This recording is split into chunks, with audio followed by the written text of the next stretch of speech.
दोस्तों, पश्चिम बंगाल के मुख्यमंत्री ममता बनर्जी ने अभी ठीक एक दिन पहले ही उन्होंने चैलेंज देते हुए कहा और सीधे साफ चेतावनी देते हुए कहा कि अगर एक भी नाम मतदाता सूची से कटा तो वो धरने पर बैठ जाएंगे। अमित शाह यानी गृह मंत्री अमित शाह जी को डायरेक्ट चैलेंज करते हुए कह दिया और साफ तौर पर कहा कि खतरनाक इस तरीके के शब्दों का जिक्र किया और कहा कि अगर उनकी आंखों में देखो तो एक आंखों में दुर्योधन तो दूसरी आंखों में दुशासन दिखाई देगा। ममता बनर्जी ने काफी कुछ कहा और आज यह खबर पश्चिम बंगाल से निकलकर आ रही है एसआईआर से प्रक्रिया से जुड़ा हुआ, जिसमें यह बताया जा रहा है खबर के अनुसार कि ममता बनर्जी की जो सीट है, जहां पर भवानीपुर जो सीट है, ममता बनर्जी की खासम खास सीट है, उस सीट से 44,000 नाम कट चुके हैं। जी हां, एसआईआर की प्रक्रिया को देखते हुए ममता बनर्जी के भवानीपुर सीट से ही लगभग 44,000 नाम कट चुके हैं एसआईआर की प्रक्रिया में। और वहीं दूसरे तरफ नेता प्रतिपक्ष शुभेंदु अधिकारी के जो नाम कटे हैं वहां पर सिर्फ 10,000 नाम कटे हैं। अब तक पूरे पश्चिम बंगाल में जो आंकड़े आए हैं, जिसमें कहा जा रहा है कि 58 लाख से ज्यादा नाम कट चुके हैं। ये आंकड़े जारी किए गए चुनाव आयोग की तरफ से, जो वहां पर काम करने वाले लोग हैं, चुनाव जो अधिकारी हैं, उनके हिसाब से जो आंकड़े पेश किए गए, जिसमें पश्चिम बंगाल के अंदर अब तक 58 लाख से ज्यादा लोगों के नाम कट चुके हैं। ममता बनर्जी की सीट पर 44,000 से ज्यादा नाम कट चुके हैं। भवानीपुर की मैं बात कर रहा हूं। शुभेंदु अधिकारी के सीट पर जो है 10,000 नाम कट चुके हैं।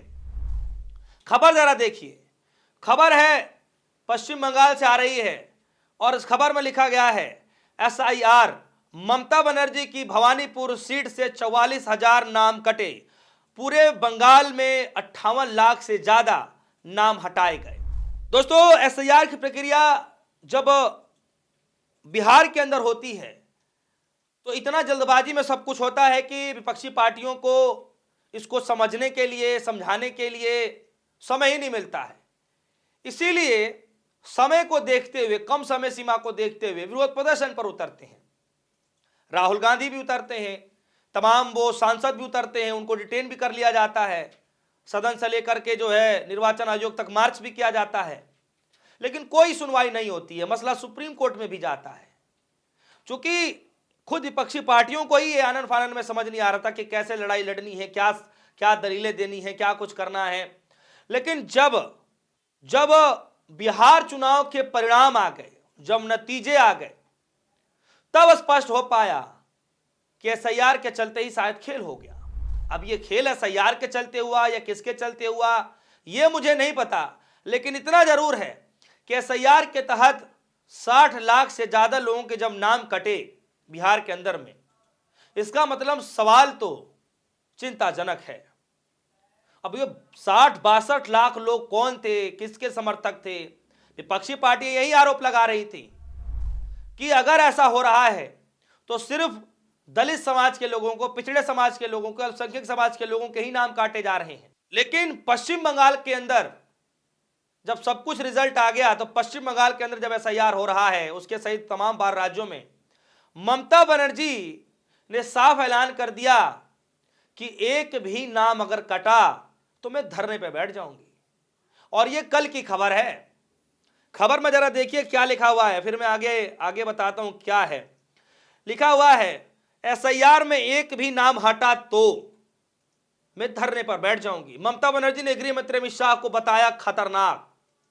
उस वक्त ममता बनर्जी ने कहा कृष्णानगर के अंदर रैली में जनता को संबोधित करते हुए कि एक आंखों में देखेंगे तो दुर्योधन नजर आएगा और दूसरी आंखों में देखेंगे तो दुशासन नजर आएगा। हालांकि इस बात को लेकर के कड़ी आलोचना की गई। जो भारतीय जनता पार्टी के जो कुछ मंत्री हैं, सांसद हैं, उन लोगों ने भी जो है ममता बनर्जी को लेकर कटाक्ष करते हुए कड़े शब्दों का उपयोग किया।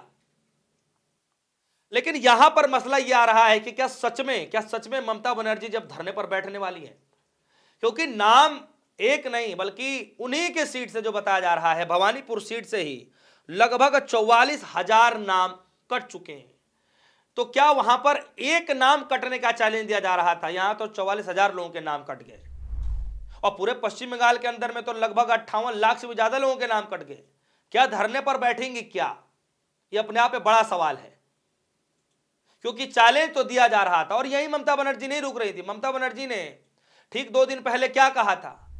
ये कहा था ममता बनर्जी ने, जरा डिस्प्ले पर देखिए, ममता बनर्जी ने कहा कि नहीं भरा एसआईआर फॉर्म, नहीं भरूंगी, क्योंकि ममता बनर्जी बोल रही हैं इससे तो अच्छा है जमीन पर नाक रगड़ लेना, नाक रगड़ लेना जमीन पर बेहतर है, लेकिन एसआईआर का फॉर्म जो है नहीं भरेंगी, इस तरीके से कहा गया। लेकिन आज अमित मालवीय द्वारा यह कहा जा रहा है कि जब देखा कि उनका नाम कट जाएगा तो मतदाता सूची में लास्ट समय में ममता बनर्जी ने अपना फॉर्म भर दिया। यह बात अमित मालवीय साहब कह रहे हैं, आरोप लगा रहे हैं। अब हालांकि आंकड़े कैसे उनको मिल गए, किस तरीके से मिले, अचानक एकाएक जो भी कुछ है एक अलग मसला है, लेकिन ममता बनर्जी ने जो चैलेंज किया, जो आरोप लगाया, वो बड़ा गंभीर था कि भैया नाम कटा तो फिर खेला होगा। अब आगे जरा चलते हैं, एसआईआर से जुड़ी हुई खबर यूपी से। यूपी में दोस्तों कुछ दिन पहले ये खबर निकल करके आई कि राहुल जो अखिलेश यादव हैं वो ये कहते हुए नजर आ रहे थे कि कई ज्यादा विधानसभा पर लाख लाख वोट काटने की तैयारियां चल रही हैं। पूरे उत्तर प्रदेश के अंदर 1 से 2 करोड़ नाम हटाए जा सकते हैं, लेकिन ठीक 5 दिन के बाद यह खबर निकल कर आती है कि 1-2 करोड़ नहीं बल्कि पूरे 3 करोड़ और उससे भी ज्यादा लोगों के नाम हटाए जा सकते हैं उत्तर प्रदेश से। जब ये खबरें चली तो राजनीतिक गलियारों में हड़कंप मच गया कि क्या सच में उत्तर प्रदेश के अंदर 3 करोड़ से ज्यादा लोगों के नाम कटने जा रहे हैं। और आंकड़े ये बता रहे हैं, कुछ जगहों पर यह भी बताया जा रहे हैं कि सबसे ज्यादा जो नाम कटने वाला है वो जो है गाजियाबाद है, और दूसरे नंबर पर जो नाम कटने वाला वो है लखनऊ। खबर में देखिए लिखा है, कहां गए यूपी के 3 करोड़ वोटर्स, एसआईआर में नहीं मिला रिकॉर्ड, क्या इलेक्शन कमीशन आज लेगा अहम फैसला। दोस्तों मैं आपको बता दूं कि आज इलेक्शन कमीशन 3 करोड़ वोटर जो नहीं मिल पा रहे हैं, जिनका नाम कटने जा रहा है, उसको लेकर के इलेक्शन कमीशन आज फैसला भी लेने वाला है। अब ये क्या फैसला लिया जाएगा, क्या नहीं लिया जाएगा, ये तो बात की बात है, लेकिन सोचिए कि 3 करोड़ वोटर जिनके नाम हटाए जा रहे हैं, कटने जा रहे हैं यूपी से। पश्चिम बंगाल के अंदर 58 लाख से ज्यादा लोगों के नाम कटने जा रहे हैं, हट चुके हैं।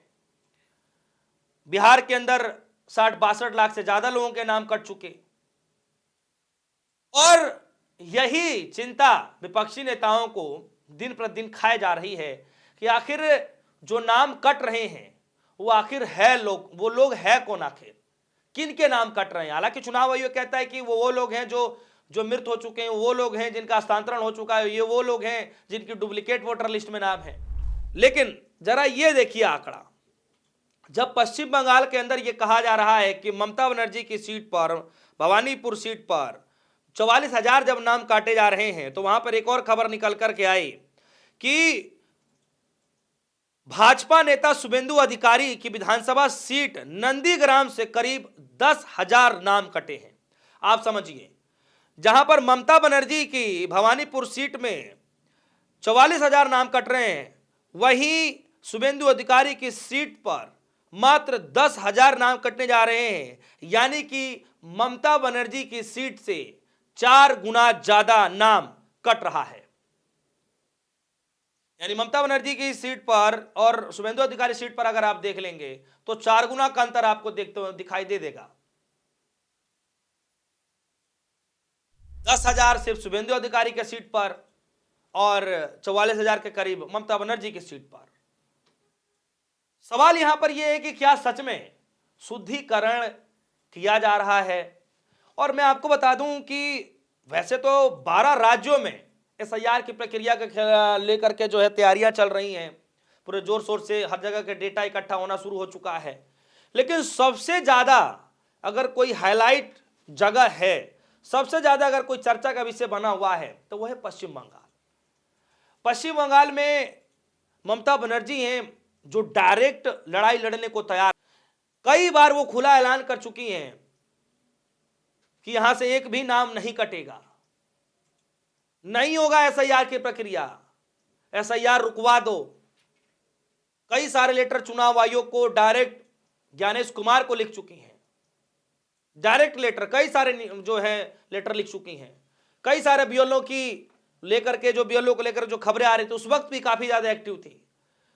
और आप देखिए जो हाल में सदन चलता है और राहुल गांधी के पूछे गए जब सवालों का जवाब दिया जाता है तो उस वक्त अमित शाह जी अगर किसी राज्य का जिक्र करते हैं तो वो राज्य होता है सिर्फ पश्चिम बंगाल, जिसमें घिरते हुए ये कहते हैं कि राहुल बाबा को बचाते बचाते कहीं सत्ता से ही दूर ना हो जाए, मतलब टीएमसी को लेकर के कहते हैं।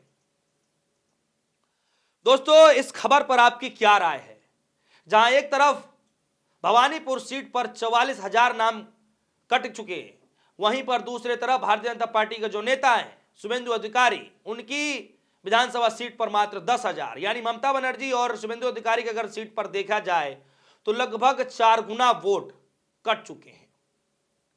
इस खबर पर आपकी क्या राय है, वीडियो कमेंट सेक्शन में जाइएगा, अपनी राय जरूर रखिएगा। फिलहाल के लिए दीजिए इजाजत, देखते रहिए न्यूज़। धन्यवाद।